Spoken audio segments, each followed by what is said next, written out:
Constantine, the emperor who bridged worlds. The early morning mist clung to the Tiber as Constantine studied the river from his tent. Tomorrow, the fate of Rome would be decided at the Milvian Bridge. Across the field, Maxentius waited, his army vast and confident. Constantine's soldiers were tense. Their emperor was not just fighting a man, but the uncertainty of history itself. As the sun dipped behind the hills that evening, a shimmering cross appeared in the sky, brighter than any torch or fire. Written across it, glowing in the fading light, were the words, "In this sign conquer." Constantine would later recall a dream that night, in which Christ himself commanded him to mark the symbol of the cross on his soldiers' shields. Yet he also knew Rome, its people, its gods, its ancient traditions. He did not abandon the old ways entirely. He needed them to maintain unity in an empire still deeply tied to pagan practices. The next morning, the army advanced.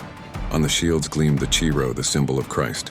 On the banners, the sun god still shone, a reminder to the soldiers of the empire's history and its pagan traditions.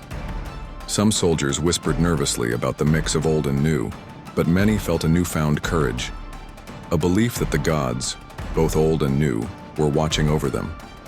The clash at the Milvian Bridge was brutal.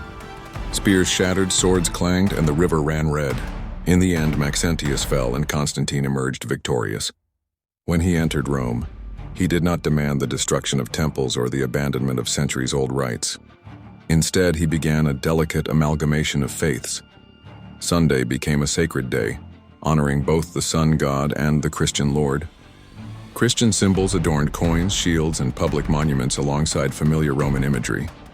He supported the Christian church, building basilicas and granting privileges to clergy, yet also maintained respect for Roman civic religious traditions. Through this blending, Constantine created a bridge between the old and the new, paving the way for Christianity to flourish without tearing the empire apart. He would later be baptized a Christian emperor in faith, but his reign was also a masterclass in political and religious strategy, a time when Rome slowly, carefully shifted from the gods of old to the God of Christ. The empire remembered him not only as a conqueror, but as the emperor who united worlds, the man who saw a cross in the sky and built a new empire while honoring the old.